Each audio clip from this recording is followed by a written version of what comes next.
Hello students, let's see this question. The question has one assertion and one reason. Understand करके correct option choose करना है.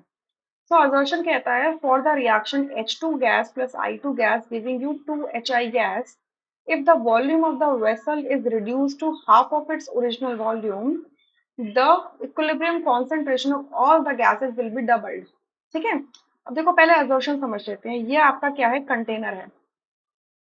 इस container के इतना ये आपका इतना क्या है? ये वॉल्यूम है. इस वॉल्यूम के अंदर ये गैसेस प्रेजेंट है. ठीक है, ये गैसेस प्रेजेंट है. लेकिन आपने एक टाइम पर आके इस वॉल्यूम को क्या कर दिया? हाफ कर दिया. ये वॉल्यूम कितना रह जाएगा? अब V/2 रह जाएगा. यानी कि पहले जो गैसेस थी इस पूरे V वॉल्यूम में थी, अब वो V/2 में हो गई है. यानी इनको हाफ वॉल्यूम प्रोवाइड हो रहा है. ठीक है, उनका वॉल्यूम क्या हो गया? हाफ हो गया है. तो कॉन्सेंट्रेशन क्या हो जाएगी? डबल हो जाएगी. देखो आपका कॉन्सेंट्रेशन जो होती है, कॉन्सेंट्रेशन क्या होता है? Number of moles upon volume होता है. ठीक है, तो अगर न्यू कॉन्सेंट्रेशन सी में बोल लूं तो ये क्या हो जाएगा? नंबर ऑफ मोल्स तो सेम है, कांस्टेंट है, डिवाइडेड बाय न्यू वॉल्यूम. अब न्यू जो वॉल्यूम है वो इनिशियल वॉल्यूम का क्या है? हाफ है.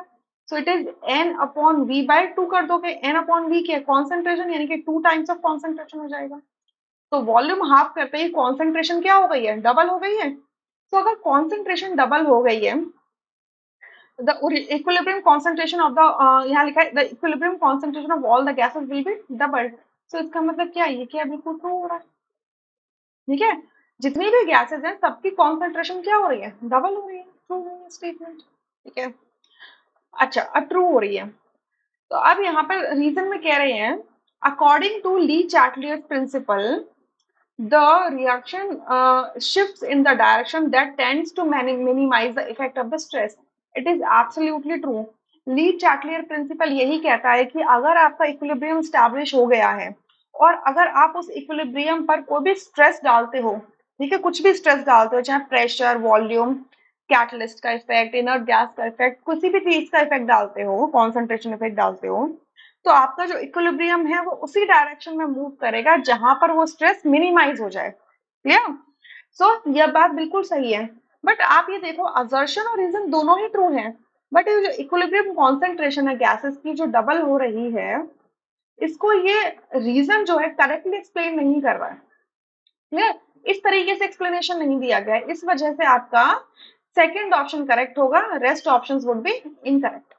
ठीक है, आपने वॉल्यूम को हाफ कर दिया, रिजर्शन के अंदर क्या किया? वॉल्यूम हाफ कर दिया, आपने स्ट्रेस कॉज कर दिया. तो इन्होंने ये तो बता दिया कि आपका कॉन्सेंट्रेशन ऑफ गैस डबल हो जाएगा, concentration of all the gases will be doubled. But ये नहीं बताया कि इक्विलिब्रियम किस डायरेक्शन में मूव करेगा. इसी वजह से हम इस रीजन को असर्शन का करेक्ट एक्सप्लेनेशन नहीं कह सकते. Clear? I hope you understood this question really very well. Thank you.